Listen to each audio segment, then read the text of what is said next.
Eloquent ادب کے ویور سے گزارش ہے کہ ہمارے چینل کے پلے لسٹ آپشن کو ایکسپلور کریں اور جتنے بھی آڈیو بکس کمپلیٹ ہو چکے ہیں جیسے داستان ایمن فروشوں کی، شمشیر بے نیام، آخری چٹان اور ایک بت شکن پیدا ہوا، فردوس ابلیس اور نیل بہتا رہا، اندلس کی ناگن، مارکہ کربلا، ان سب آڈیو بکس کو خود بھی سنیں اور زیادہ سے زیادہ شیئر کرنے کی کوشش کریں۔ یہی ہمیں سپورٹ کرنے کا بہترین طریقہ ہے۔ جزاک اللہ۔ بسم اللہ الرحمن الرحیم۔ سونیا سسٹر میری کو انگوٹھی کے متعلق بتا رہی تھی، لیکن مارسی کو کچھ سنائی نہ دے رہا تھا۔ وہ کسی مجسمے کی طرح اپنی جگہ ساکت و جامد بیٹھی تھی۔ اسے اپنی آنکھوں اور کانوں پر بالکل یقین نہ آ رہا تھا۔ گزشتہ 7 سال کے عرصے میں وہ بہت روئی تھی۔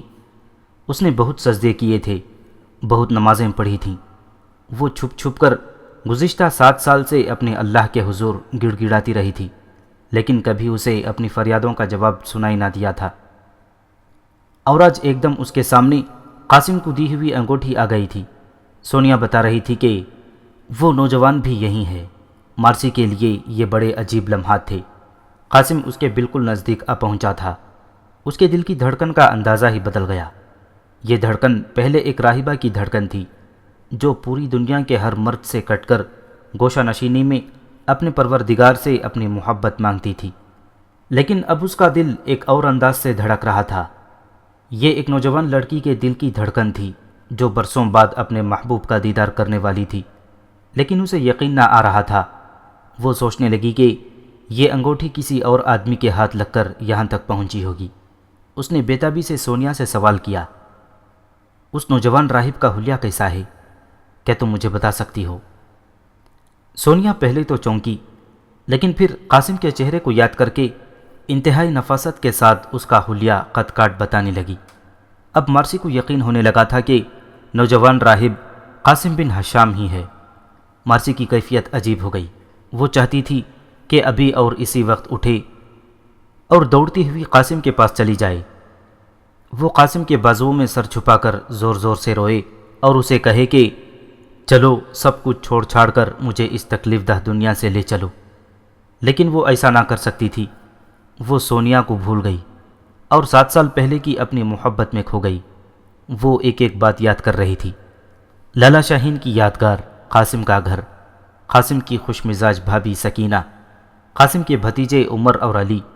پھر اسے اپنی ماں یاد آئی، سکندر بیگ اور ابو جعفر بھی یاد آئے۔ اور پھر ایک دم اس کے ذہن میں جھماکا ہوا، کہیں ڈیمونان کو قاسم نے تو قتل نہ کیا؟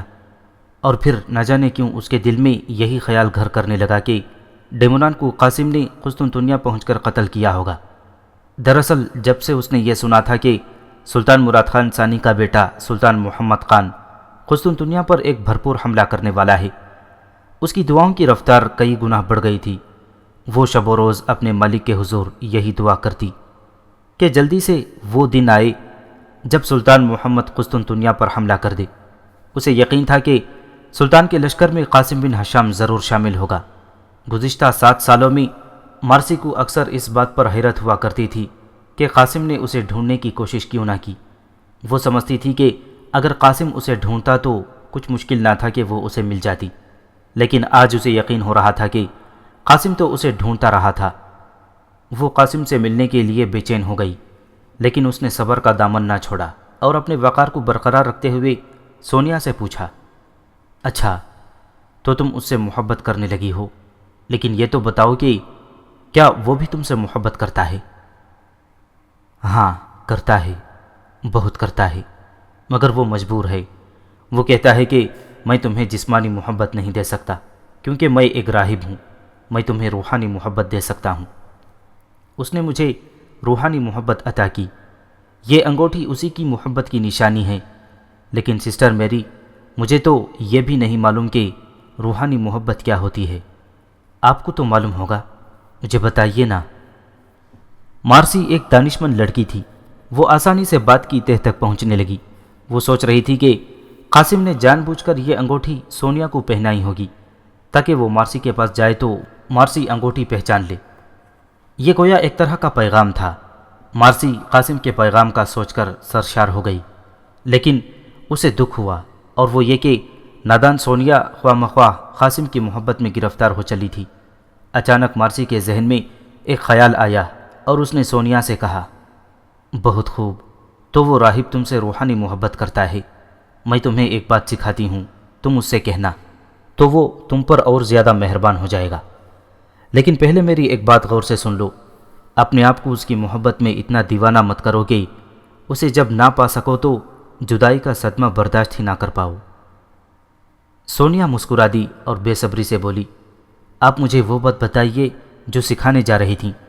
آپ تو خود یسوع مسیح کی راہبہ ہیں، آپ کو بھلا محبت کے بارے میں کیا معلوم؟ نہ جانے کیوں مارسی کے ہونٹوں پر ایک عارفانہ سی مسکراہٹ پھیل گئی۔ اس نے ایک طویل ٹھنڈی سانس لی اور دھیرے سے دہرایا، ہاں تم ٹھیک کہتی ہو، مجھے محبت کے بارے میں کیا معلوم۔ سونیا نے سمجھا کہ سسٹر کا دل دکھ گیا ہے۔ وہ معافیاں مانگنے لگی اور منت بھرے لہجے میں کہنے لگی، سسٹر، اگر مجھے معاف کر دیا ہے تو پھر بتائیے نا کہ آپ مجھے کیا سکھانے والی تھیں۔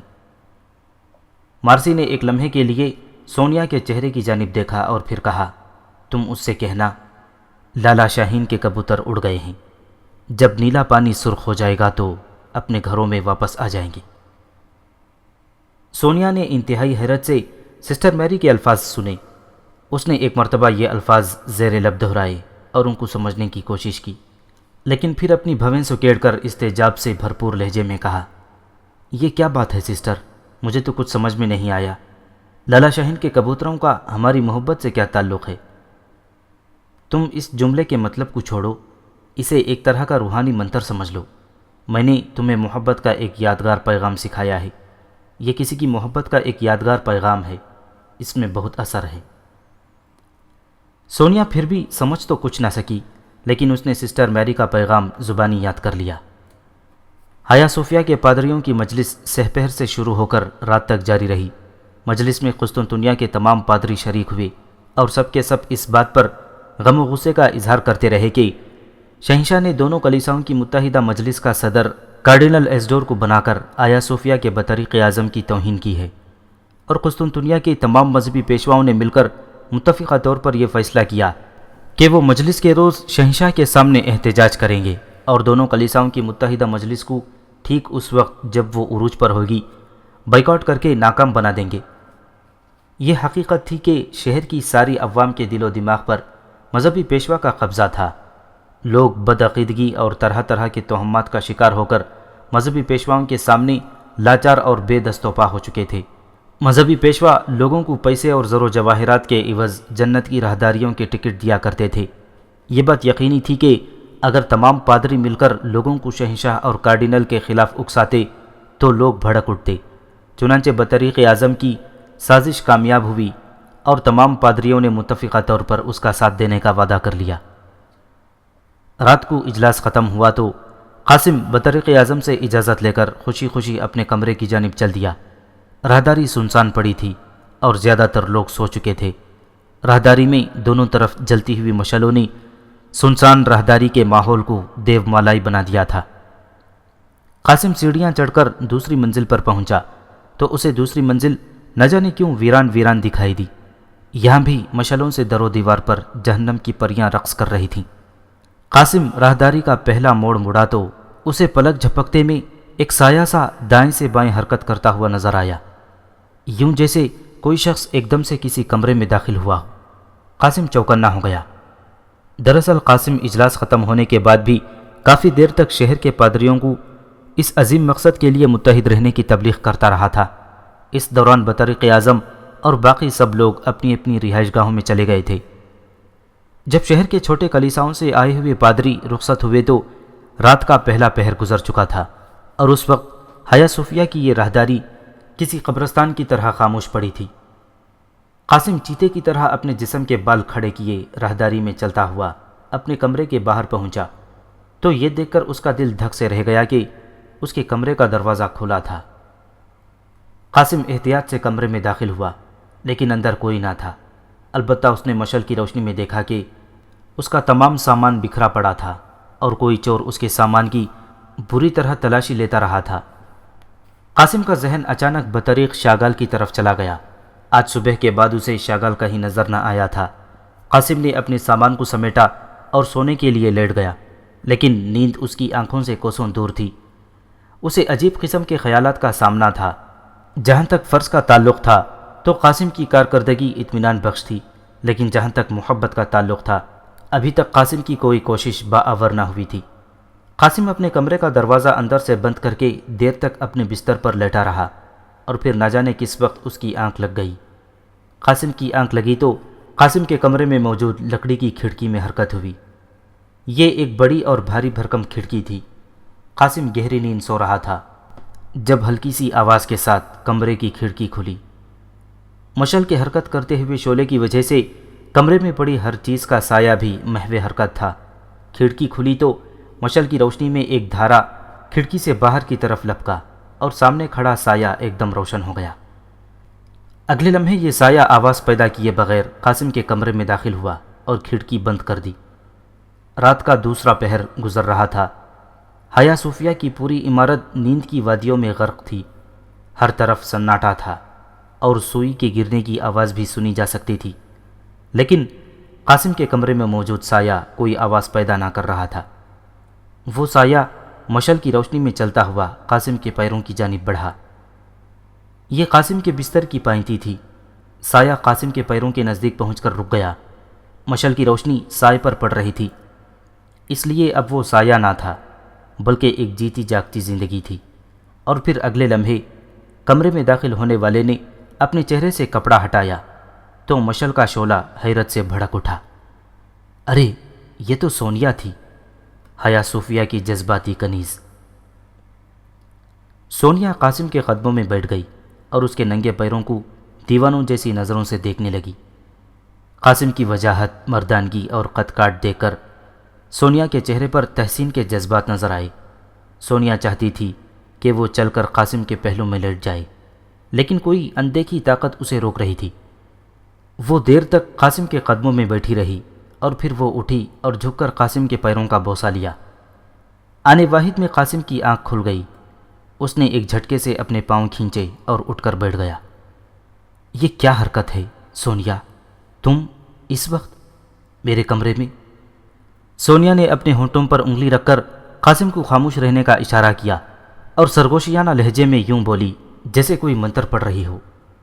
لالا شاہین کے کبوتر اڑ گئے ہیں، جب نیلا پانی سرخ ہو جائے گا تو وہ اپنے گھروں کو لوٹ آئیں گے۔ قاسم ایک دم اپنی جگہ پر سن ہو کر رہ گیا۔ یہ سیدھا سادھا مارسی کا پیغام تھا۔ اس کے جسم کا رواں رواں خوشی سے جھومنے لگ گیا۔ اسے یہ بھول گیا کہ رات کا دوسرا پہر ہے اور سونیا اس کے کمرے میں اکیلی ہے۔ وہ اچھلا اور اپنے بستر پر سیدھا ہو کر بیٹھ گیا۔ اس نے بےتابی کے ساتھ سونیا سے پوچھا، کیا کہا؟ تم کیا کہہ رہی ہو؟ ایک بار پھر کہو۔ سونیا نے پھر کہا، لالا شاہین کے کبوتر اڑ گئے ہیں، جب نیلا پانی سرخ ہو جائے گا تو وہ اپنے گھروں کو لوٹ آئیں گے۔ قاسم مارسی کا پیغام سمجھ گیا۔ مارسی کہہ رہی تھی کہ آبنائے باسفورس میں عیسائی فوجیوں کا خون بہے گا تو اس سفید لباس راہبہ کو بھی چھٹکارا ملے گا۔ مارسی کے پیغام نے قاسم کی زندگی میں نئے رنگ بھر دیے۔ یہ پہلا موقع تھا کہ اسے محبت میں کامیابی ہو رہی تھی۔ وہ خوشی کے مارے جذباتی ہو گیا اور آگے بڑھ کر سونیا کے شانے پر ہاتھ رکھ دیے۔ سونیا گلنار ہو گئی۔ قاسم نے سونیا سے کہا، سونیا، آج تم نے میرا دل مسرت سے بھر دیا ہے۔ آج تم مجھ سے جو مانگو گی اگر میرے پاس ہوا تو تمہیں ضرور دوں گا۔ سونیا دل ہی دل میں سسٹر میری کو دعائیں دینے لگی، جس نے اسے قاسم کو رام کرنے کا منتر سکھایا تھا۔ سونیا کا دل مسرت سے پھڑکنے لگا۔ وہ اپنی قسمت پر ناز کرنے لگی۔ سونیا نے قاسم کی بات سن کر شرارت سے کہا، سچ؟ کیا سچ مچ میں جو مانگوں گی آپ دیں گے؟ ہاں بے شک، میں نے جو قول دیا ہے وہ پورا کروں گا۔ تو پھر مجھے اپنا ساتھ دے دیجیے۔ قاسم سٹپٹا گیا۔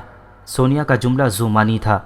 قاسم کو یقین تھا کہ وہ اس سے محبت نہیں مانگے گی، کیونکہ قاسم ایک راہب تھا اور وہ جانتی تھی، لیکن اس نے تو ساتھ مانگ لیا تھا۔ قاسم نے گھبرا کر سونیا کی جانب دیکھا اور کہا، یہ تم کیا کہہ رہی ہو؟ تم جانتی ہو کہ میں ایک راہب ہوں۔ تو کیا ہوا؟ راہب ہیں، شادی نہیں کر سکتے، اپنا قرب تو مجھے دے سکتے ہیں۔ میں آپ کے قدموں میں سر رکھ کر ساری دنیا سے بے خبر ہو جانا چاہتی ہوں۔ قاسم کی حالت دیکھنے والی تھی، وہ اپنے ہی دام میں پھنس چکا تھا۔ اس نے وقتی طور پر سونیا کو ٹالنے کے لیے چند الفاظ کا سہارا لیا۔ وہ سونیا کے لیے زندگی کا سب سے بڑا سہارا بن گئے۔ قاسم نے کہا، ٹھیک ہے، تو پھر تم قسطنطنیہ کی جنگ تک انتظار کرو۔ اگر مسلمان جنگ جیت گئے تو میں تمہیں سہارا دوں گا، اور اگر ہار گئے تو میں تمہیں یہاں سے نکال لے جاؤں گا۔ اپنی سوچ کے حساب سے قاسم کا جملہ ٹھیک تھا، اور قاسم نے دل میں فیصلہ بھی کچھ ایسا ہی کر لیا تھا کہ وہ ہر دونوں صورتوں میں اس دکھی لڑکی کو ضرور سہارا دے گا۔ سونیا ایک دم مستقبل کے خوابوں میں گم ہو گئی۔ قاسم نے اسے کہا، دیوانی لڑکی، اب تم جاؤ، بہت رات ہو گئی ہے، اور تمہارا دیر تک میرے کمرے میں رہنا ٹھیک نہیں۔ کیوں ٹھیک نہیں؟ یہاں کون سا راہب ہے جس کے کمرے میں رات کو سیج نہیں سجتی؟ میں تمہارے سامنے کھڑا ہوں اور تم پوچھ رہی ہو کہ یہاں کون سا راہب ہے جو پاک دامن ہے۔ مجھے دیکھو، میں پاک دامن ہوں، اس لیے اب تم اپنے کمرے میں جاؤ۔ سونیا کا دل جانے کو تو نہ چاہ رہا تھا، لیکن توان کرہن وہ قاسم کی جانب حسرت بھری نظروں سے دیکھتی ہوئی چلی گئی۔ سونیا چلی گئی تو کچھ دیر بعد قاسم نے اپنے کمرے کے دروازے سے باہر نکل کر باہر سنسان راہداری میں نگاہ ڈالی۔ اس نے ایک جانب دیکھا اور پھر ادھر سے نظر ہٹا کر دوسری جانب لمبی راہداری میں نگاہ دوڑائی، اور یہ دیکھ کر وہ سن ہو گیا کہ راہداری کے آخری کونے پر قاسم سے کافی دور بطریق شاگال کھڑا تھا۔ مشل کی ٹمٹماتی ہوئی روشنی میں اس کا سرخ چہرہ بھیانک دکھائی دے رہا تھا۔ قاسم کو اس کی دونوں آنکھیں کسی انگارے کی طرح دور سے دہکتی ہوئی نظر آئیں۔ اس کا رخ قاسم کی جانب ہی تھا، اور وہ تن کر کھڑا کینہ توز نظروں سے قاسم کو گھور رہا تھا۔ اس سے پہلے کہ قاسم کچھ سوچتا، شاگال ایک طرف مڑا اور دوسرے قدم پر وہ قاسم کی نظروں سے اوجھل ہو گیا۔ قاسم کی ریڑھ کی ہڈی میں سنسنی کی ایک لہر دوڑ گئی۔ وہ الٹے قدموں اپنے کمرے میں آیا اور اس نے کمرے کا دروازہ اندر سے اچھی طرح بند کر دیا۔ قاسم بستر پر آ کر لیٹ تو گیا، لیکن شاگال کی آنکھیں تو جیسے اس کے دماغ میں گڑ گئی تھیں۔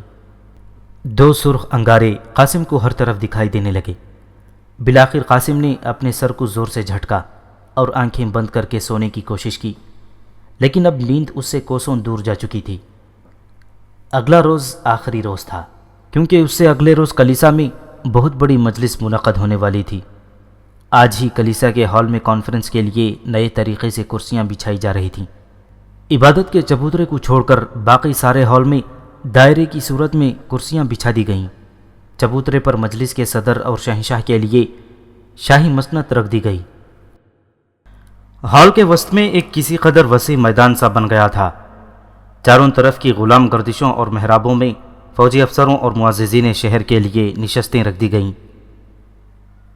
آج حیا صوفیہ کی صفائی کی جا رہی تھی، کیونکہ کل یہاں کلیسائے روما اور یونانی کلیسا کا اتحاد ہونے والا تھا۔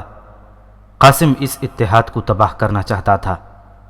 آج صبح سورج طلوع ہوتے ہی قاسم بطریق اعظم کے کہنے پر ایک مرتبہ پھر سپہ سالار گرانڈیوگ نوٹاراس سے ملنے گیا تھا۔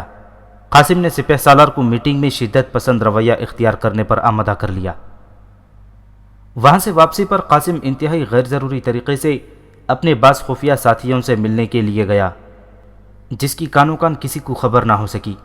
لیکن جس وقت قاسم اپنے ساتھیوں سے مل کر واپس آ رہا تھا، اسے بازار کی بھیڑ میں ڈیوڈ دکھائی دیا۔ قاسم کا ماتھا ٹھنکا، کہیں ڈیوڈ اس کا تعاقب تو نہیں کر رہا۔ اسی سوچ نے قاسم کو بے چین کر دیا، لیکن اپنے دھیان میں چلتا رہا، اور دوپہر سے پہلے حیا صوفیہ پہنچ گیا۔ حیا صوفیہ میں کانفرنس کی تیاریاں مکمل ہو چکی تھیں، اور اس وقت ہال کے ہر ستون کے ساتھ کئی مشعلیں لگائی جا رہی تھیں۔ قاسم تیز تیز قدموں سے چلتا ہوا اپنے کمرے میں پہنچا۔ ڈیوڈ ابھی تک اس کے ذہن سے نہیں اترا تھا۔ قاسم کے آنے سے کچھ دیر بعد دیوانی لڑکی پھر ٹپک پڑی۔ قاسم نے آتے ہی اسے پوچھا، ڈیوڈ کہاں ہے؟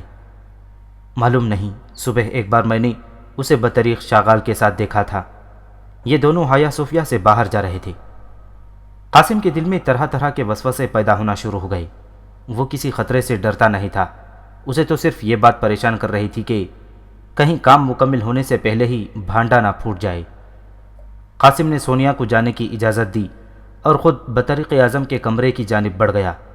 اس نے بوڑھے بطریق اعظم کو نوٹاراس کے تعاون کا یقین دلا دیا تھا، لیکن اسے بطریق کو بے حد فکر مند اور پریشان دیکھ کر احتیاط کے ساتھ سوال کیا، مقدس باپ، آپ متفکر ہیں، میں آپ کی فکر دور کرنے کے لیے ہر خدمت بجا لانے کو حاضر ہوں۔ بوڑھے بطریق اعظم نے قاسم کی جانب غور سے دیکھا اور پھر کسی قدر پریشان لہجے میں کہا، ہاں سچ مچ میں پریشان ہوں۔ کل دونوں کلیساؤں کی مجلس منعقد ہونے والی ہے اور شہنشاہ نے تہیہ کر رکھا ہے کہ وہ ہر صورت میں رومی کلیسا کے ساتھ اتحاد کر کے رہے گا۔ میں سوچتا ہوں کہ رومی کلیسا کے اقتدار کے بعد میں ملک کے کس کونے میں منہ چھپاؤں گا۔ قاسم نے ذرا سی دیر کے بعد عرض کی، مقدس باپ، آپ بالکل فکر مند نہ ہوں۔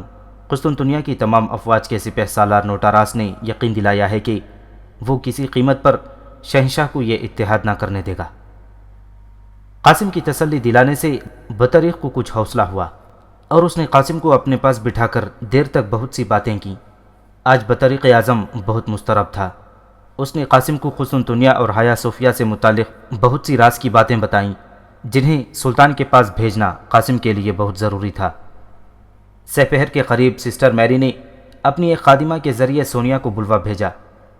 سونیا سسٹر میری کے کمرے میں آئی تو سسٹر میری نے مسکرا کر اس کا استقبال کیا اور مصنوعی ناراضگی کا اظہار کرتے ہوئے کہا، سونیا، تم بڑی مطلب پرست ہو۔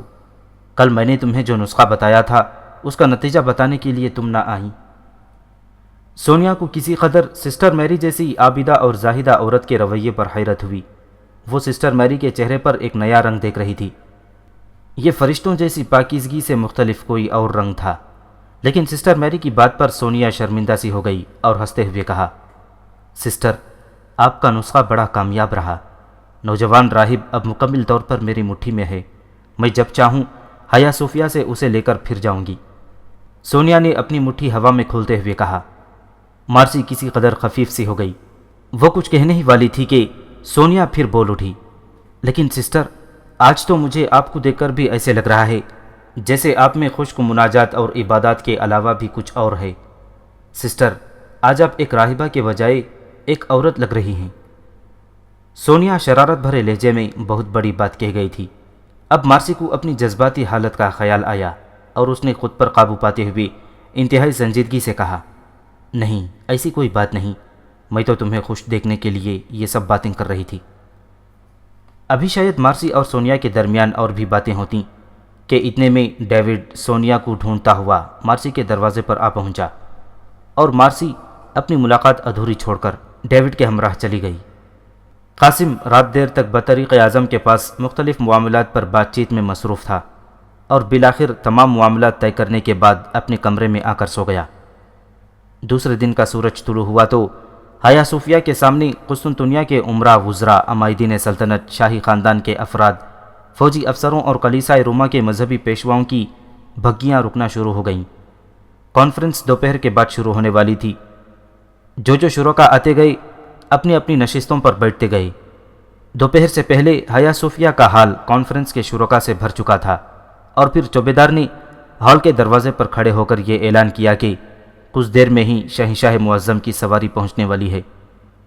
ہایا صوفیہ کا بطریق اعظم اور سلطنت کے دوسرے بہت سے عہدیدار قسطنطین کے استقبال کے لیے اپنی نشستوں سے اٹھ کر ہال سے باہر نکل آئے۔ قاسم بھی بطریق اعظم کے ہمراہ تھا۔ شہنشاہ کے محافظ دستے کے ایک نمائندے نے ہایا صوفیہ کے سامنے استقبال کے لیے موجود عمائدین سلطنت کو شاہی سواری کے لیے 2 رویہ کھڑے ہونے کی ہدایت کی۔ سب سے پہلے قاسم کو 100 سواروں کا ایک دستہ نظر آیا جو انتہائی نظم و ضبط کے ساتھ آگے بڑھ رہا تھا۔ سواروں کے گھوڑے اپنی گردنیں اکڑائے اور ہنہناتے ہوئے گویا شاہی سواری کی آمد کا اعلان کر رہے تھے۔ ان سواروں کے عقب میں ایک اکیلا گھوڑ سوار جس کے گھوڑے کی پشت پر بازنطینی سلطنت کا علم تھا، زرنگار لباس میں ملبوس اپنی برہنہ شمشیر کو لہراتا اٹھلاتا آ رہا تھا۔ اس سوار کے عقب میں قسطنطین کی شاہی بھگی تھی۔ لکڑی کی اس بھگی پر سونے کی پتریاں چڑھی ہوئی تھیں۔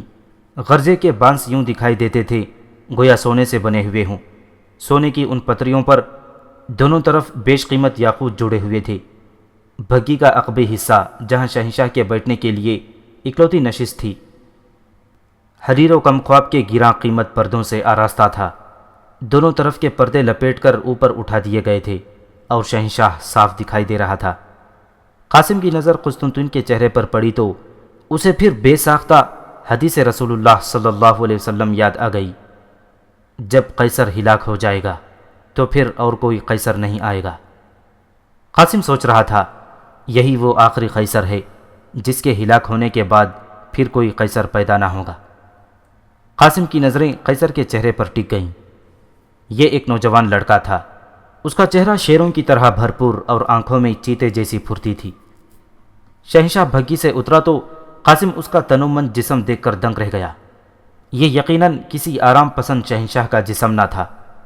قسطنطین کے سر پر بازنطینی سلطنت کا 1100 سال پرانا تاج سجا ہوا تھا۔ یہی تاج پہن کر بازنطینی سلطنت کا بانی قسطنطین اول تخت نشین ہوا تھا، اور آج قسطنطین نام کے 12ویں نوجوان شہنشاہ کے سر پر بھی اسلاف کی وراثت رکھی ہوئی تھی۔ قسطنطین تیز تیز قدموں سے چلتا ہوا ہایا صوفیہ میں داخل ہو گیا۔ شاہی بھگی کے عقب میں برابر چلتی ہوئی 3 بھگیاں تھیں جن میں شاہی خاندان کی خواتین سوار تھیں۔ درمیان کی بھگی سے ملکہ اور دائیں بائیں کی بھگیوں سے شہزادیاں اتر کر ہایا صوفیہ کی جانب بڑھیں۔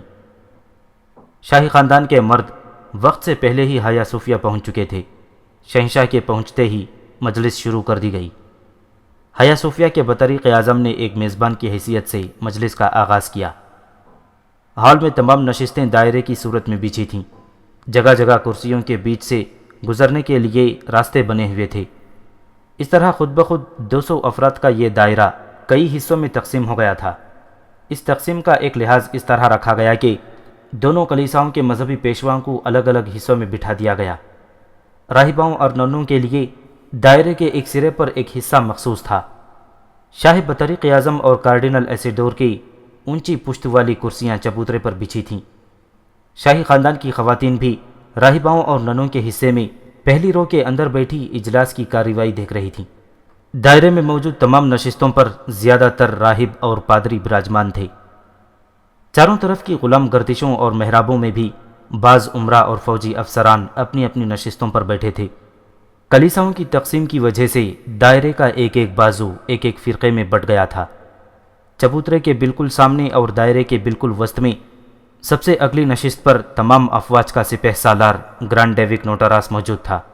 اس دائرے کے بیچوں بیچ فرش کا ایک چھوٹا سا گول ٹکڑا کسی شفاف تالاب کی مانند دکھائی دیتا تھا۔ سب سے پہلے بطریق اعظم نے کھڑے ہو کر کتاب مقدس انجیل کی تلاوت کی، پھر اپنی افتتاحی تقریر سے مجلس کا آغاز کر دیا۔ بطریق نے اپنی تقریر میں کہا، شہنشاہ معظم و شرکائے مجلس، آپ پر خداوند اپنی رحمت کا سایہ کرے۔ آج یہ مجلس شہنشاہ قسطنطنیہ وراثت تخت بازنطینی بہادر شاہ قسطنطین 11 موسوم و لقب بقیصر روم کے حکم پر یہاں طلب کی گئی ہے۔ اس میٹنگ کا مرکزی نقطہ ہے رومن کیتھولک چرچ اور دی ہولی آرتھوڈکس چرچ کے مابین اتحاد۔ شہنشاہ معظم کی یہ آرزو ہے کہ دونوں کلیساؤں کے درمیان اتحاد ہو جائے تاکہ مذہبی منافرت اور تفرقہ بازی کا خاتمہ ہو سکے۔ جہاں تک اس اختلاف کا تعلق ہے تو دونوں فرقوں کے درمیان یہ تصادم گزشتہ 900 سال سے موجود ہے۔ شہنشاہ معظم کے عالی نسب آبا و اجداد دی ہولی آرتھوڈکس چرچ کے راسخ العقیدہ پیروکار تھے۔ عظیم قیصر انجہانی جسٹنین نے ایک خطیر رقم صرف کر کے ہایا صوفیہ کی عمارت کی تعمیر کی تھی، جس میں اس وقت ہم سب موجود تھے۔ تاریخ شاہد ہے کہ قسطنطنیہ نے خداوند یسوع مسیح کی دعوت پر روما سے پہلے لبیک کہی تھی، اور اس بنیاد پر قسطنطنیہ کا چرچ خداوند یسوع مسیح کے اولین ماننے والوں میں سے ہے۔ تاریخ اس بات کی بھی شاہد ہے کہ 11ویں صدی کی صلیبی جنگوں میں قسطنطنیہ نے اپنے لاکھوں مجاہد شہید کروا کے اپنے سچے عیسائی ہونے کا ثبوت دیا ہے۔ تاریخ اس بات کی بھی شاہد ہے کہ یسوع کا سب سے پہلا کلیسا جو یورپ میں بنا وہ یہیں تھا، جسے شہنشاہ قسطنطین اول نے اعلیٰ قسم کی لکڑی سے تعمیر کروایا تھا، اور پھر صدیوں پہلے ہایا صوفیہ کے ایک عظیم بطریق اور ہمارے مقدس باپ نے قسطنطنیہ کو ایک بشارت دی تھی جسے آپ سب لوگ جانتے ہیں، لیکن میں پھر بھی اس بات کو دہرانا ضروری سمجھتا ہوں۔ ہمارے مقدس باپ نے بشارت دی تھی کہ ایک دن ترک قوم کے لوگ قسطنطنیہ میں داخل ہو جائیں گے، اور رومیوں کا تعاقب کرتے کرتے سینٹ صوفیہ کے گرجا کے سامنے اس ستون تک پہنچ جائیں گے جو شاہ قسطنطین کے نام سے منسوب ہے، اور بعد میں ان ترکوں کی مصیبتوں کا نقطۂ آغاز ہوگا، کیونکہ اس موقع پر آسمان سے ایک فرشتہ ہاتھ میں تلوار لیے نازل ہوگا۔ معزز مہمانان گرامی، اس آسمانی الہام کا مطلب صاف ظاہر ہے، اور وہ یہ ہے کہ حیا صوفیہ کا کلیسا ہی اس شہر کی بقا کا واحد محافظ ہے۔ آج مشرق و مغرب کے تمام عیسوی پیشوا حیا صوفیہ میں موجود ہیں۔ ہمیں سلطان محمد خان کے خلاف دونوں فرقوں کے اتحاد پر کوئی اغراض نہیں۔ ہمیں خوشی ہے اگر ہمارے قدیم بھائی اہل روما بدعت کو ترک کر کے ہمارے ساتھ مل جائیں۔ دی ہولی آرتھوڈکس چرچ حقیقی عیسائیت کا نمائندہ ہے۔ اس کے علاوہ شہنشاہ قسطنطین کی خدمت میں اس میٹنگ کے آغاز پر ہی یہ درخواست کروں گا کہ اجلاس کی صدارت باقاعدہ اعلان فرماتے ہوئے یونانی کلیسا اور حیا صوفیہ کی حرمت اور تقدس کو بھی اپنی مبارک نظروں سے اوجھل نہ ہونے دیں۔ اس کے ساتھ ہی میں اپنی تقریر ختم کرتا ہوں۔ شکریہ۔ بطریق اعظم اپنی نشست پر بیٹھ گیا۔ اب شہنشاہ نے مجلس کی صدارت کا اعلان کیا اور بطریق اعظم کی درخواست کو نظر انداز کرتے ہوئے کارڈینل ایسیڈور کو دونوں کلیساؤں کی متحدہ مجلس کا صدر بنا دیا۔ شہنشاہ کے اس حکم پر یونانی کلیساؤں کے پادری اپنی کرسیوں پر جز بجز ہو کر رہ گئے۔ اب اجلاس باقاعدہ شروع ہو چکا تھا۔ سب سے پہلے شہنشاہ نے اجلاس کے مقصد پر روشنی ڈالی اور تمام شرکاء کو اس نقطے پر اعتماد میں لینے کے لیے ایک لمبی تقریر کی کہ کس طرح دونوں کلیساؤں کا اتحاد دفاع قسطنطنیہ کے لیے ضروری ہے۔ شہنشاہ نے اپنی تقریر میں حیا صوفیہ کے پادریوں اور بطریقوں کو ٹھنڈا رہنے کی ہدایت کی اور ان کو مختلف فکروں سے سمجھانے کی کوشش کی کہ پاپائے روم اور مغربی یورپ کی امداد قسطنطنیہ کے لیے ناگزیر ہے۔ شہنشاہ کو مذہبی اتحاد سے زیادہ مغربی یورپ کی امداد سے دلچسپی تھی، اس لیے وہ دونوں فرقوں کے درمیان ہر اختلاف کو نظر انداز کر کے تمام عیسائیوں کو یکجا کرنا چاہتا تھا۔ درحقیقت قسطنطین کی سوچ معقول تھی۔ یہ عیسائی دنیا کی بدنصیبی تھی کہ ان کی ملت پر حملہ ہونے والا تھا اور وہ ابھی تک تفرقہ بازی کے قصر مذلت سے گرے ہوئے تھے۔ تاریخ شاہد ہے وہ قومیں کبھی زندہ نہیں رہتی جو اپنے مرکز کو بھول کر بھانت بھانت کے فرقے بنا لیں۔ رسول کریم صلی اللہ علیہ وسلم نے مدینہ میں بننے والی مسجد زرار کو صرف اس لیے گرا دیا تھا کہ قرآن حکیم میں اللہ تعالیٰ نے اسے فرقہ بندی قرار دیا تھا۔ قسطنطنیہ پر ایک بہت طاقتور دشمن حملہ آور ہونے والا تھا، اور سب سے بڑی بات یہ تھی کہ قسطنطنیہ یورپ میں عیسائیت کا روما سے بھی بڑا مرکز تھا۔ لیکن پھر بھی عیسائیوں کی تفرقہ بازی عین ایام جنگ میں عروج پر تھی۔ بطریق نے اپنی تقریر میں صاف کہہ دیا تھا کہ رومن کیتھولک چرچ والے اپنی بدعت ترک کر دیں تو وہ ان کے ساتھ اتحاد کرنے کے لیے تیار ہیں۔ شہنشاہ نے اس کے خلاف سب کو مشترکہ دشمن کے خطرے سے احساس دلانے کی کوشش کی۔ شہنشاہ کے اس خیال پر تمام افواج کا سپہ سالار گرانڈ ڈیوک نوٹارا سب سے زیادہ برہم ہوا، اور اس نے اپنی نشست پر کھڑے ہو کر ایک لحاظ سے شہنشاہ کی گستاخی کی اور بھری مجلس میں ڈنکے کی چوٹ پر کہا، اگر شہنشاہ معظم کو یہ خطرہ ہے کہ قسطنطنیہ پر مسلمان قابض ہو جائیں گے تو میری دانست میں یہ کوئی بڑا خطرہ نہیں۔ اس سے بڑا خطرہ یہ ہے کہ قسطنطنیہ پر روم کے ظالم پوپ کا قبضہ ہو جائے۔ مجھے قسطنطنیہ میں کارڈینل کی ٹوپی کے مقابلے میں ترکوں کے امامے دیکھنا زیادہ گوارا ہے۔ نوٹاراس کے الفاظ ایوان مجلس پر برق کی طرح گرے۔ ایک لمحے کے لیے تو سارا ہال سہم گیا۔ سب کی نظریں یکلخت قسطنطین کے چہرے پر اٹھیں۔ شہنشاہ کا چہرہ انگارے کی طرح سرخ ہو رہا تھا۔ نوٹاراس نے گستاخی کی حد کر دی تھی، لیکن شہنشاہ اپنی کرسی پر پیچ و تاب کھا کر رہ گیا۔ یہ اس کا دربار نہ تھا کہ جلات کو حکم دے کر نوٹاراس کا سر قلم کروا دیتا۔ یہ مقدس کلیسا تھا اور یہاں کسی کا خون بہانا حرام تھا۔ ویسے بھی شہنشاہ جنگ کے اس نازک موقع پر نوٹاراس جیسے جرنیل کو کھونا نہیں چاہتا تھا، اس لیے شہنشاہ نے کچھ نہ کہا۔ نوٹاراس کی گستاخی سے جہاں شہنشاہ اور بعض دیگر لوگوں کے علاوہ رومن کیتھولک پادریوں کو غصہ آیا، وہاں یونانی کلیسا کے پادری بہت مسرور ہوئے۔ نوٹاراس اب بھی شراب پیے ہوئے تھا اور نشے کی حالت میں اس کے منہ سے وہ الفاظ نکل رہے تھے جو قاسم نے محنت کر کے اس کے ذہن میں اتارے تھے۔ قاسم بھی اپنی نشست پر مسکرا دیا۔ نوٹاراس بیٹھ گیا تو کارڈینل ایسیڈور نے پہلی مرتبہ کھڑے ہو کر کچھ کہنا چاہا۔ معزز حاضرین مجلس، میں پوپ جان نکلسن کا نمائندہ خصوصی ہوں۔ قسطنطنیہ صرف آپ کے لیے اہم نہیں، ہمارے لیے بھی مقدس ہے۔ بطریق اعظم نے اپنی تقریر میں جس بشارت کا حوالہ دیا ہے وہ بشارت مقدس بطریق نے نامکمل سنائی ہے۔ آپ میں سے بہت سے لوگ اس قدیم بشارت کے بارے میں پوری طرح جانتے ہوں گے، لیکن پھر بھی میں ایک مرتبہ پھر اس مقدس باب کی بشارت کو دہراتا ہوں۔ بشارت یہ تھی، ایک دن ترک قوم کے لوگ قسطنطنیہ میں داخل ہو جائیں گے۔ رومیوں کا تعاقب کرتے کرتے سینٹ صوفیہ کے گرجا کے سامنے اس ستون تک پہنچ جائیں گے جو شاہ قسطنطین کے نام سے منسوب ہے۔ لیکن بس یہیں ان کے مصائب کا آغاز ہوگا، کیونکہ اس موقع پر آسمان سے ایک فرشتہ ہاتھ میں تلوار لیے نازل ہوگا، اور اس آسمانی ہتھیار کے ذریعے قسطنطنیہ کی سلطنت ایک ایسے غریب آدمی کے حوالے کر دی جائے گی جو اس وقت اس ستون کے پاس بیٹھا ہوگا۔ فرشتہ اس شخص سے کہے گا کہ یہ تلوار پکڑو اور اس سے خداوند یسوع مسیح کا انتقام لو۔ بس اس حیات آفرین جملے کو سنتے ہی ترک فوراً بھاگ کھڑے ہوں گے اور رومی فتح یاب ہو کر ترکوں کو مغرب اور اناطولیہ اور ایران کی سرحدوں تک بھگا دیں گے۔ یہ بشارت decline and fall of Roman empire سے لی گئی ہے۔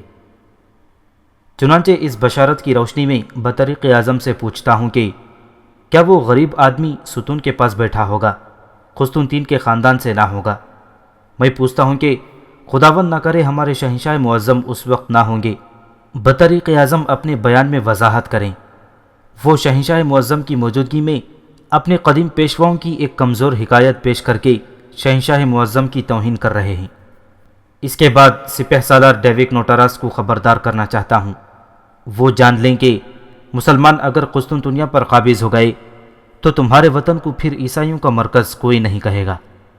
مسلمان ہماری کلیساؤں میں اپنے عربی نسل کے گھوڑے باندھ کر ہماری عبادت گاہوں کی توہین کریں گے۔ وہ قسطنطنیہ میں کسی عیسائی کو زندہ نہیں چھوڑیں گے اور ہماری عورتوں کو بے آبرو کریں گے۔ لیکن اس کے برعکس کارڈینل کی وہ ٹوپی جس سے آپ نفرت کرتے ہیں قسطنطنیہ کے عیسائیوں کے لیے جائے پناہ ثابت ہوگی، اور اس وقت یونانی کلیسا کے پادری پچھتائیں گے کہ انہوں نے اپنے رومی بھائیوں پر اعتماد کیوں نہ کیا۔ قاسم اس اجلاس میں موجود تھا۔ اس کی کرسی حیا صوفیہ کے خاص راہبوں اور بطریقوں کے ساتھ بچھی ہوئی تھی۔ وہ اجلاس کی ساری کارروائی بڑے غور سے سن رہا تھا۔ جس جگہ قاسم بیٹھا تھا وہ جگہ شرکاء کے دائرے کے دائیں بازو کا آخری سرا تھا۔ اس کے بالکل سامنے والا بازو جس میں حیا صوفیہ کی راہبائیں اور شہزادیاں بیٹھی تھیں ایوان کے دائرے کا دوسرا سرا تھا۔ یہی وجہ تھی کہ قاسم کی نشست خواتین کی نشستوں کے بالکل سامنے آ گئی۔ درمیان میں صرف چند قدم کا وہی فاصلہ تھا جو چبوترے کی چوڑائی تھی۔ چبوترے پر شہنشاہ بطریق اعظم اور کارڈینل براجمان تھے۔ قاسم نے اس نشست پر بیٹھتے وقت انتہائی بےتابی کے ساتھ ایک ایک راہبہ کا چہرہ دیکھ رہا تھا کہ شاید مارسی بھی اس اجلاس میں شریک ہو، لیکن اسے مارسی کہیں نظر نہ آئی۔ سامنے کی نشستوں پر شاہی خاندان کی لڑکیاں اور زیادہ مقدس راہبائیں براجمان تھیں۔ کارڈینل جس وقت مسلمانوں کے مظالم کا ذکر کر رہا تھا، قاسم کا خون کھول اٹھا۔ اس اجلاس کا ناظم اسٹیج سیکریٹری ایک نوجوان بطریق تھا جو قاسم کے دائیں پہلو میں ضروری کاغذات کا پلندہ اپنی جھولی میں رکھے اجلاس کی کارروائی دیکھ رہا تھا۔ پہلی مرتبہ اجلاس کے ناظم نے کھڑے ہو کر ایک عجیب اعلان کیا۔ معزز شرکائے مجلس، آج کے اس اجلاس میں ہمارے درمیان خداوند یسوع مسیح کی جائے پیدائش یروشلم کے ایک مقدس بشپ بھی موجود ہیں۔ یہ گزشتہ شب تک شہنشاہ معظم کے مہمان تھے۔ میں ان سے درخواست کرتا ہوں کہ تعلیمات مسیح کی روشنی میں قسطنطنیہ کے نازک حالات پر دونوں کلیساؤں کے اتحاد سے متعلق اپنے خیالات کا اظہار فرمائیں۔ یہ اعلان سن کر قاسم چونکا۔ اسے اس مہمان کے بارے میں کوئی علم نہ تھا۔ غالباً بطریق اعظم بھی بیت المقدس کے بشپ کی آمد سے بے خبر تھا۔ گو یہ کہ بیت المقدس بھی سلطنت عثمانیہ کا حصہ تھا، لیکن وہاں کے پادریوں اور بشپوں کی ابھی تک پوری عیسائی دنیا میں بڑی عزت تھی۔ یہ شہنشاہ کی چال تھی جو عین دوران اجلاس سامنے آئی تھی۔ بیت المقدس کے مقدس بشپ نے اٹھ کر دونوں کلیساؤں کے اتحاد پر ایک پراسر تقریر کی۔ قریب تھا کہ بہت سے مخلص عیسائی راہب اس اتحاد پر آمادہ ہو جاتے کہ اسی اثنا میں ایک باوردی دربان نے شہنشاہ کے قریب جا کر اس کے کان میں کچھ کہا، اور شہنشاہ نے اپنے چہرے سے کسی قدر حیرت کا اظہار کیا۔ شہنشاہ کچھ دیر تک دربان کی بات سنتا رہا، اور پھر آخر میں شہنشاہ نے کچھ ایسے انداز میں سر ہلایا جیسے کسی کام کی اجازت دے رہا ہو۔ اگلے لمحے شہنشاہ سے فارغ ہو کر آنے والے دربان نے مجلس کے ناظم کو، جو قاسم کے نزدیک بیٹھا تھا، آ کر کچھ ہدایات دیں۔ اگلے لمحے مجلس کے ناظم نے اپنی نشست پر کھڑے ہو کر دونوں کلیساؤں کے اجلاس کو تھوڑی دیر کے لیے برخاست کرنے کا اعلان کر دیا۔ قاسم کا ماتھا ٹھنکا۔ یہ برخاستگی اچانک اور غیر متوقع تھی۔ قاسم سوچ میں ڈوب گیا۔ اعلان کے بعد شہنشاہ اپنی نشست سے اٹھا اور کچھ دیر کے لیے کہیں چلا گیا، جبکہ باقی شرکائے اجلاس میں سے چند لوگ، جن میں شاہی خواتین بھی شامل تھیں، اٹھ کر چلے گئے، اور جو پیچھے بچ گئے وہ اپنی جگہوں پر بیٹھے کھسر پھسر کرنے لگے۔ یہ کھسر پھسر تھوڑی ہی دیر بعد بحث میں تبدیل ہو گئی اور دونوں کلیساؤں کے پادری با آواز بلند ایک دوسرے سے تکرار کرنے لگے۔ قسطنطنیہ کے ایک عام سے پادری نے اپنی کرسی پر کھڑے ہو کر کہا، یہ جو تم لوگ ہو، تم شراب کے ساتھ فطیری روٹی استعمال کرتے ہو، یہ کون سی کتاب میں لکھا ہے؟ ہم شراب کے ساتھ فطیری روٹی کھانے والے کو حرام خور اور دین عیسوی سے خارج سمجھتے ہیں۔ ہم شراب کے ساتھ خمیری روٹی کھانے کے قائل ہیں۔ جو خمیری روٹی نہیں کھاتا اور فطیری روٹی کھاتا ہے، ہم اس کے کھانے کو حرام سمجھتے ہیں۔ تم نے بدعتیں ایجاد کی ہیں، تم حرام کار ہو، حرام خور ہو اور دین عیسوی سے خارج ہو، کافر ہو۔ اسی دوران حیا صوفیہ کا ایک منچلا پادری اٹھا اور بولا، شرم کرو شرم، اگر خمیری روٹی سے نفرت کرتے ہو تو خمیری شراب کیوں پیتے ہو؟ تم تو ہو ہی کافر۔ تاریخ کے اوراق نے روٹیوں کے اس اختلاف کو اپنے نمایاں صفحوں میں جگہ دی۔ حیا صوفیہ کی عمارت پادریوں کی چیخ و پکار سے گونجنے لگی۔ ہال میں جس قدر راہبائیں بیٹھی تھیں، ان میں سے کچھ اس لڑائی کو دلچسپی سے دیکھ رہی تھیں اور کچھ نے پادریوں کے رویے پر منہ بسور رکھے تھے۔ ہال میں اس وقت کارڈینل اور بطریق اعظم بھی موجود نہ تھے۔ نوٹاراس اور بعض دیگر اہم لوگ بھی ہال سے اٹھ گئے تھے۔ جاتے وقت بطریق اعظم نے قاسم کو بھی اپنے ہمراہ لے لیا تھا۔ قاسم جس وقت آدھے گھنٹے بعد بطریق سے فارغ ہو کر دوبارہ ہال میں داخل ہوا تو اس نے ایک عجیب سامان دیکھا۔ ہال میں دونوں طرف کے پادری ایک دوسرے کو خوب برا بھلا کہہ رہے تھے۔ 200 کے قریب پادریوں نے مل کر حیا صوفیہ میں دھینگا مشتی کا سا سمام پیدا کر رکھا تھا۔ قاسم پادریوں کی حالت دیکھ کر زیر لب مسکرا دیا۔ کچھ ہی دیر بعد اجلاس دوبارہ شروع ہونے والا تھا۔ قاسم آ کر اپنی نشست پر بیٹھا اور ہنگامے کا منظر دیکھنے لگا، لیکن ہنگامہ اس وقت اچانک ختم ہو گیا جب چوبیدار نے بآواز بلند شہنشاہ معظم کے آنے کا اعلان کیا۔ پادری پھرتی کے ساتھ اپنی اپنی کرسیاں سیدھی کرنے لگے۔ شہنشاہ کے آنے سے پہلے ہی بطریق اعظم اور دیگر اہم لوگ اپنی اپنی نشستوں پر آ کر بیٹھ گئے۔ کچھ دیر بعد شہنشاہ قسطنطین ہال میں داخل ہوا۔ وہ اپنی نشست پر پہنچا، لیکن بیٹھنے کے بجائے کھڑا رہا۔ وہ سخت غصے میں دکھائی دے رہا تھا، اور پھر قسطنطین آتشناک لہجے میں بولا، بدبخت قوم، میں تم لوگوں کی تباہی اپنی آنکھوں سے دیکھ رہا ہوں۔ دشمن سر پر آ پہنچا ہے اور تم ابھی تک فطیری اور خمیری روٹیوں پر جھگڑ رہے ہو۔ ایک بات جو میں تم لوگوں کو نہیں بتانا چاہتا تھا، اب بتانے لگا ہوں۔ اے تفرقہ باز مذہبی پیشواؤں، غور سے سنو۔ میں نے گزشتہ شب ایک بھیانک خواب دیکھا ہے۔ میں نے ایک بہت بڑی دیوار پر ہزاروں کوے شور مچاتے ہوئے دیکھے ہیں۔ کائیں کائیں کرتے ہوئے آسمان سر پر اٹھائے ہوئے تھے۔ پھر میں دیکھتا ہوں کہ مغرب کی طرف سے گدھوں کا ایک بہت بڑا غول اڑتا ہوا آتا ہے اور اسی دیوار پر آ کر بیٹھ جاتا ہے۔ پھر میں دیکھتا ہوں کہ کوے اور گدھ آپس میں لڑ رہے ہیں کہ اسی اثنا میں وہ دیوار گرنے لگتی ہے۔ اور پھر میں دیکھتا ہوں کہ آسمان کی جانب سے بہت سے شاہین دیوار پر بیٹھے پرندوں کی طرف لپکتے ہیں اور پلک جھپکتے میں انہیں کھا جاتے ہیں۔ پھر میں دریا میں ایک کشتی دیکھتا ہوں جس میں چھید ہو چکا ہے اور بہت سا پانی اس کشتی میں بھر رہا ہے۔ اور آخر میں ایک بدصورت دیو کو دیکھتا ہوں جس کی آنکھیں سرخ انگاروں کی مانند دہک رہی ہیں۔ یہ دیو مجھے اپنے دامن میں چھپانے کی کوشش کرتا ہے، لیکن میں چھپنے کے بجائے اپنی شمشیر نکال کر اس دیو کا سر قلم کر دیتا ہوں۔ میں نے یہ خواب دیکھا لیکن کسی کو نہ سنایا۔ اے بدبخت مذہبی پیشواؤں، میں نہیں جانتا کہ اس خواب کی تعبیر کیا ہے، لیکن میں اتنا ضرور جانتا ہوں کہ اس خواب کی تعبیر قسطنطنیہ کے حق میں اچھی نہیں۔ میں تمہیں آخری بار نصیحت کرتا ہوں کہ تم لوگ متحد ہو جاؤ، ورنہ مسلمان تمہارا نام و نشان مٹا دیں گے۔ قسطنطین کی تقریر جوشیلی اور زوردار تھی۔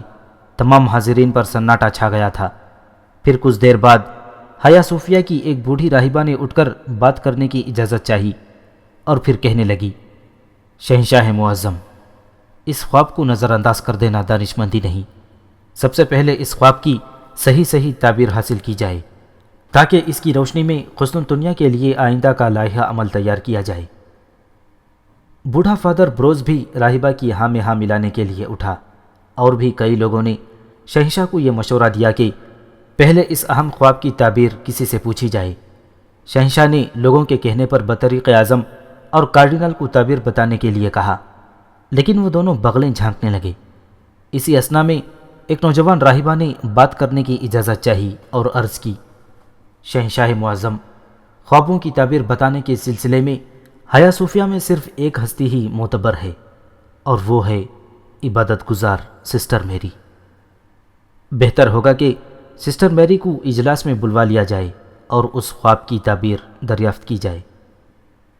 شہنشاہ کے حکم سے بطریق اعظم نے سسٹر میری کو فی الفور حاضر ہونے کا پیغام بھیج دیا۔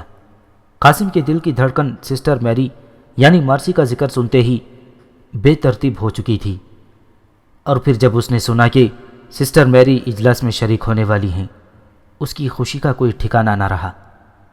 وہ بچوں کی طرح جذباتی ہو رہا تھا۔ اس کی آنکھوں میں جدائی کی کسک تھی اور 7 سال سے دیدار محبوب کی تشنگی تھی۔ اس کی بیتاب آنکھیں قطرے سیماب کی سی طرح اس دروازے کی طرف اٹھنے لگیں جہاں سے مارسی داخل ہونے والی تھی۔ چرچ کے ہال میں موجود ہر شخص تجسس کے مارے اسی جانب دیکھ رہا تھا۔ شہنشاہ کو بھی بیتابی کے ساتھ اپنے خواب کی تعبیر کا انتظار تھا، اور پھر وہ لمحہ بھی آ گیا جب مارسی ہال میں داخل ہوئی۔ قاسم کی نظر اس سفید پری پر پڑی تو وہ اپنی جگہ پتھر کا ہو گیا۔ مارسی قدم قدم چلتی ہوئی راہباؤں کی نشستوں کی جانب بڑھی۔ پہلی قطار میں ہی اس کے لیے ایک کرسی خالی کر دی گئی تھی۔ وہ اپنی نشست پر پہنچ کر ایک مرتبہ شہنشاہ اور پھر ایک مرتبہ حاضرین مجلس کے سامنے احتراماً ذرا سا جھکی اور بیٹھ گئی۔ شہنشاہ نے مارسی کو مخاطب کیا، سسٹر میری، کیا آپ کو دونوں کلیساؤں کی مشترکہ مجلس میں شمولیت کی دعوت نہیں دی گئی؟ آپ حیا صوفیہ کی ایک پرانی راہبہ ہیں، آپ کو آج ہماری مجلس میں غیر حاضر نہیں رہنا چاہیے تھا۔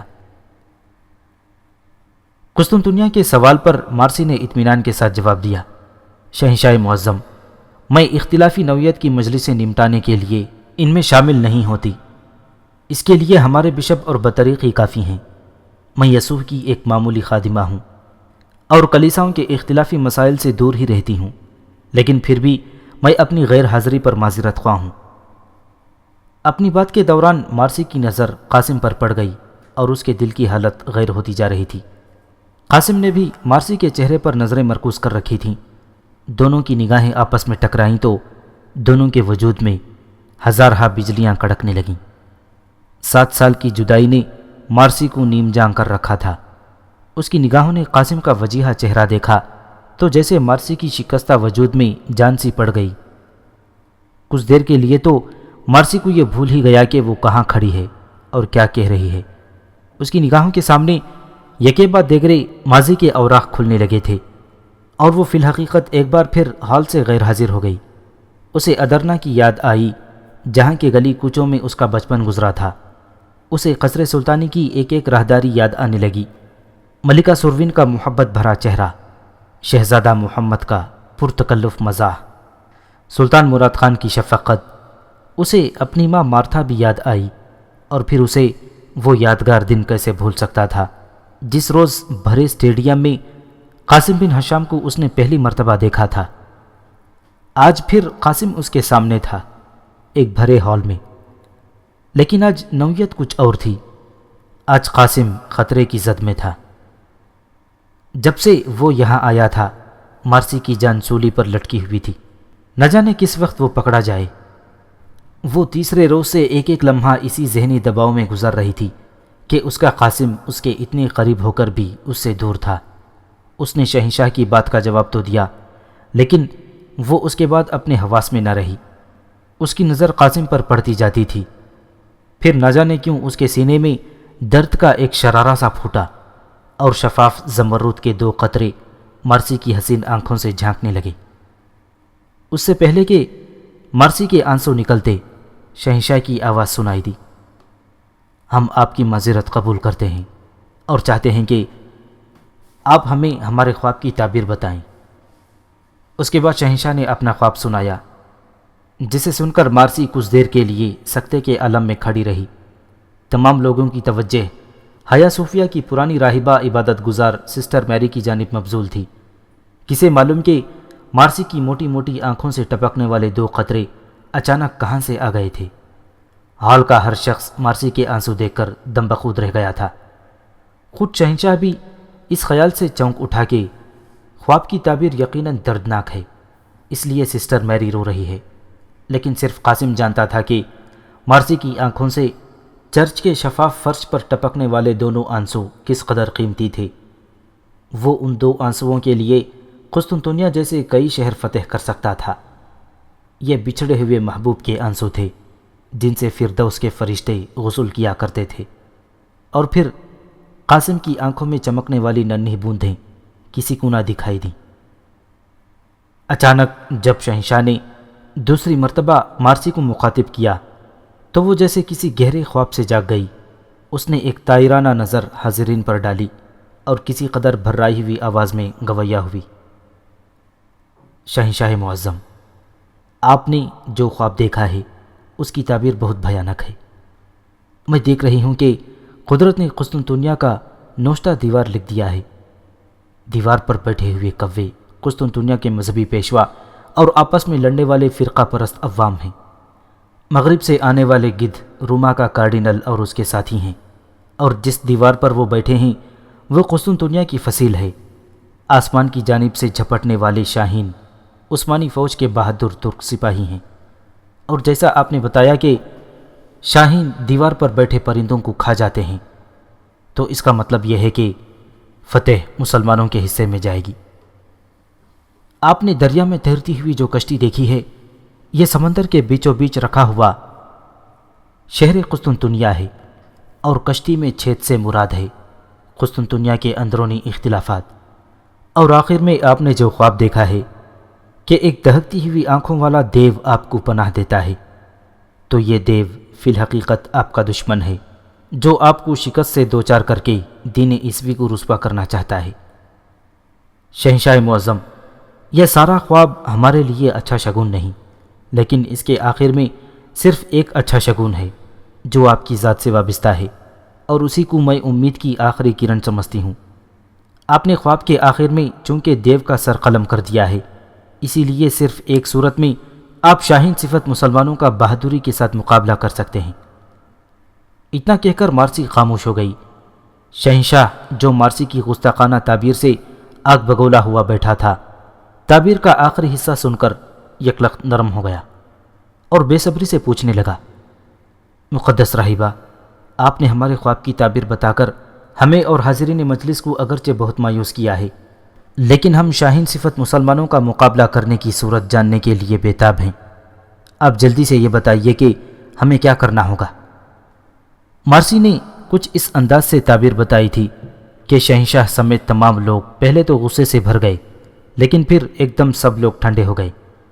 قاسم نے دل ہی دل میں مارسی کو بے پناہ داد دی۔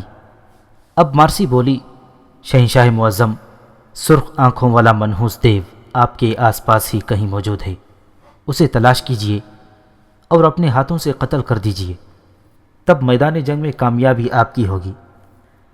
شہنشاہ کے ماتھے پر شکنیں پڑ گئیں۔ سرخ آنکھوں والا دیو وہ کہاں ڈھونڈتا؟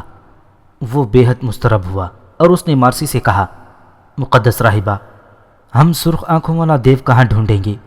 کیا ہمیں اس سلسلے میں کوئی رہنمائی مل سکتی ہے؟ نہیں شہنشاہ معظم، میری نظر اس قدر گہرائی میں دیکھنے سے معذور ہے، لیکن میں پورے یقین کے ساتھ کہہ سکتی ہوں کہ یہ شخص آپ کے آس پاس ہی کہیں موجود ہے۔ مارسی نے اس مرتبہ کچھ اس انداز سے کہا کہ قسطنطین بے چینی سے اپنے آس پاس نظر دوڑانے لگا۔ مارسی اپنی نشست پر بیٹھ چکی تھی۔ اجلاس کے تمام شرکا پتھر کی طرح گمسم اور خاموش بیٹھے تھے۔ بطریق اعظم اپنی جگہ بار بار پہلو بدل رہا تھا۔ البتہ کارڈینل ایسٹوڈور زیر لب مسکرا رہا تھا۔ رومن کلیسا کے دیگر پادری بھی خوفزدہ نہ تھے، البتہ یونانی کلیسا کے راہبوں کو تو جیسے سانپ سونگھ گیا تھا۔ شہنشاہ کا خواب بھی بھیانک تھا اور اس کی تعبیر بھی، لیکن یکلخت قسطنطین نے مجلس کا رکا ہوا سلسلہ دوبارہ شروع کرنے کا حکم دے دیا۔ مارسی کی بتائی ہوئی تعبیر نے درحقیقت شہنشاہ کا فائدہ ہی کیا تھا۔ اس طرح قاسم کے کیے کرائے پر پانی پھر سکتا تھا، کیونکہ قاسم تو دونوں کلیساؤں کا اتحاد نہ چاہتا تھا، جبکہ مارسی قاسم کے عزائم سے بے خبر تھی۔ وہ تو اب تک یہ سمجھ رہی تھی کہ قاسم صرف اسی کو لینے کے لیے یہاں آیا ہے۔ حقیقت تو یہ تھی کہ مارسی نے اپنے علم کے مطابق شہنشاہ کے خواب کی یہ تعبیر بتائی تھی اور اس نے کوئی بددیانتی نہ کی تھی۔ شہنشاہ کا یہ فائدہ ہوا کہ اب مارسی کی تعبیر سے یونانی کلیسا کے جو پادری خوفزدہ ہو چکے تھے وہ کلیساؤں کے اتحاد پر آمادہ ہوتے دکھائی دیتے تھے۔ شہنشاہ کو اپنے خواب کی تعبیر کے اس فائدے کا ادراک ہوا تو وہ دل ہی دل میں خوش ہوا اور کہنے لگا، اچھا ہوا، ایک خواب ہی تو تھا۔ اس کی تعبیر سن کر تمام پادری خوفزدہ ہو گئے ہیں۔ امید ہے کہ اب کلیسا روما کے ساتھ اتحاد بھی ممکن ہو سکے گا۔ شہنشاہ نے دوبارہ مجلس کا آغاز کیا اور سپہ سالار نوٹاراس سے مخاطب ہو کر کہا، نوٹاراس، یہ وقت آپس میں لڑنے کا نہیں۔ میں ایک شہنشاہ کی حیثیت سے تمہیں حکم نہیں دیتا، قسطنطنیہ کے ایک سپاہی کی حیثیت سے تمہیں اس مقدس اتحاد میں شمولیت کی دعوت دیتا ہوں۔ نوٹاراس ابھی تک اپنی بات پر بضد تھا، لیکن اب اس کا نشہ اتر چکا تھا، چنانچہ اس نے مؤدبانہ لہجے میں شہنشاہ سے کہا، شہنشاہ معظم، نوٹاراس ہر قیمت پر مسلمانوں سے لڑے گا اور آخر دم تک لڑے گا، چاہے کلیساؤں کا اتحاد ہو یا ہونے سے رہ جائے۔ میں شہنشاہ معظم کے مقدس لشکر میں ایک سپاہی کی حیثیت سے لڑنے پر بھی فخر کروں گا۔ سپہ سالار نے گول مول بات کی اور خاموش ہو گیا۔ قاسم اور مارسی ایک دوسرے کو کنکھیوں سے دیکھ رہے تھے۔